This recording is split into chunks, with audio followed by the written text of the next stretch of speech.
Hi, Art Seekers. We have an incredibly special guest today, Jason Williams, also known as REVOK. Thank you so much for talking to me. Thank you for coming here and visiting. So I'm really interested. What is your story? How did you come to start writing graffiti in the first place? I grew up in the like a suburban Inland Empire area, and I started seeing like gang graffiti around my neighborhood, and I was really curious and interested in it. Maybe like this idea of like being able to reinvent yourself, and having real kind of ownership over that. I don't know, there's something really exciting and interesting about that, for like a social reject, weird kid, yeah, and then I don't know, I became obsessed with graffiti when I was like 13, and now I'm like a grown man in my 40s, and I still can't shake the juvenile obsession,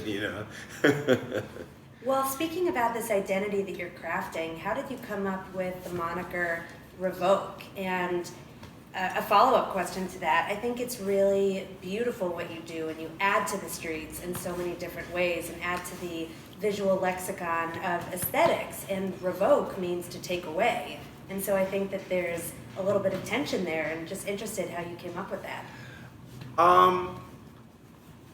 Honestly, I wish I had a cooler and more intelligent kind of backstory, but I mean, it was something as simple as like I liked the way that the word looked.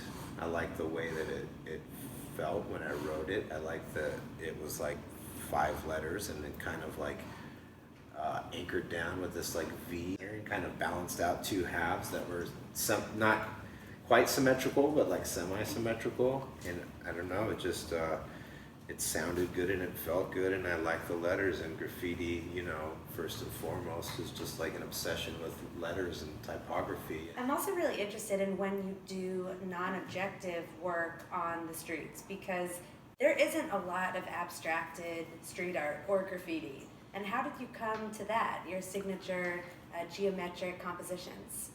Graffiti, it's just become like such a big thing, and I think that like it gets just like so much emphasis is placed on like style and aesthetics, and I wanted a way to like explore doing graffiti that's like going back to like the very, very beginning, like just like the rush and the excitement, and like just kind of like ecstasy of just like how rude just like a spray paint is like on the surface, just like the kind of like the chaos of it, without being hung up on like any of the like style or like the name or like like ways of gestural painting. You're whittling it down to the essentials. Yeah, just trying to strip it.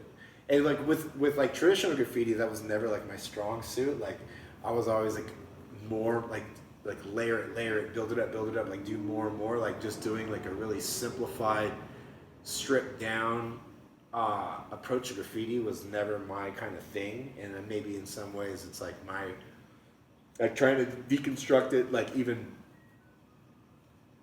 further, and just like, yeah, like you said, just bring it to its most simple, basic kind of thing. One thing I started kind of really paying attention to and appreciating more than the graffiti itself was the byproduct of the struggle between graffiti and the forces that want to kind of restore or maintain a space, So it's like, I like this idea that like there's all this space around us. Somebody has their idea of like what the space represents and like what it means, and like and how it should be represented physically. And then you have other people with like that impose their own will and their own ideas onto like a surface or a space.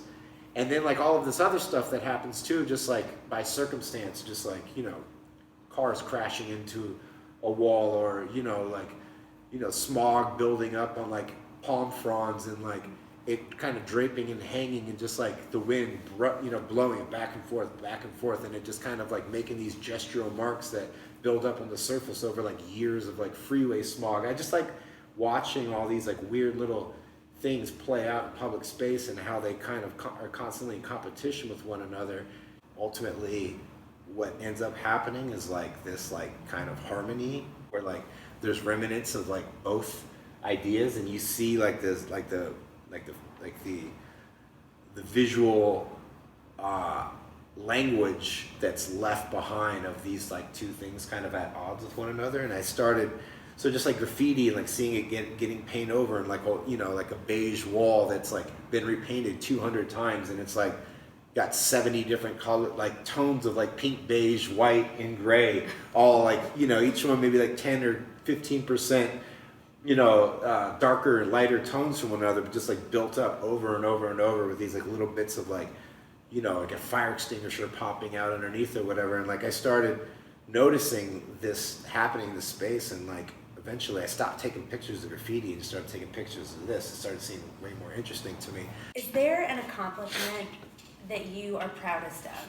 I just wanted like the guys that I looked up to know my name and like, you know, give me credit or acknowledgement or whatever. Like for me, that was like my highest aspiration with graffiti. And then like that shared experience of graffiti too, like when you're both like risking going to prison, you know, like paint your stupid name on a train, and like getting to really kind of know somebody and like see the essence of who they are in a way that like isn't really kind of normal in normal society. And when you have those experiences together, like you make a really strong bond. And I think that's what I'm proud of, you know. It's like, because like I'm like a little bit of a weird social person anyways. Like I have a hard time just interacting with people and like forming real connections and bonds with people, I think. So like through that experience, like I've got that type of richness in my life, you know, and like that's, I didn't expect that, but by far, like, I don't know if I'm like, I could say I'm proud of it, like, but I'm grateful and appreciative for that